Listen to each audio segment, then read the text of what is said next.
এদিকে আসন্ন নির্বাচনে রিটার্নিং অফিসারের সিদ্ধান্তের বিরুদ্ধে দায়েরকৃত আপিলের উপর পঞ্চম দিনের মতো ১০০টি শুনানি নিষ্পত্তি করেছে নির্বাচন কমিশন। এর মধ্যে ৭৩টি আবেদন মঞ্জুর এবং নামঞ্জুর করা হয় ১৭টি আপিল। একই সাথে স্থগিত রাখা হয়েছে আরও ১০টি আপিল।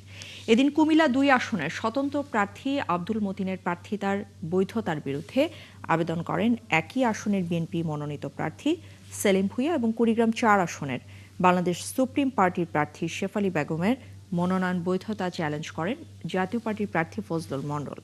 শুনানিতে আব্দুল মতিনের মনোনয়ন বৈধতা পেলেও প্রার্থিতা হারান শেফালী বেগম।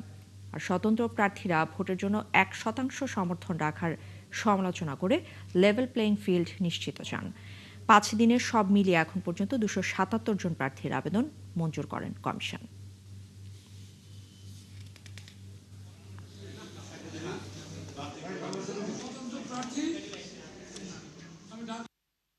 ওয়ান পার্সেন্টের যে একটা কাউন্টিং সেটা দেখিয়ে আমার নমিনেশন বাতিল করা হয়েছে।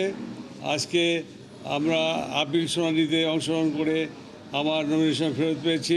Returning officer very unlawfully and illegally আমার প্রার্থীটা বাতিল করেছিল। আজকে আপিলের মাধ্যমে আমার সেই প্রার্থীটা ফেরত এসেছে। কমিশনারদের যে মনোভাবটা দেখলাম সেটি দেখে আমার মনে হলো ওনারা কথা শুনতে আগ্রহী এবং কথাতে রেসপন্স করতে আগ্রহী। তারা তদন্ত করে খুঁজে ৮ জন পেয়েছিল, আর 2 জনকে পায় নাই, তারা কর্মস্থলে ছিল, যেই কারণে আমারটা বাতিল হয়েছিল।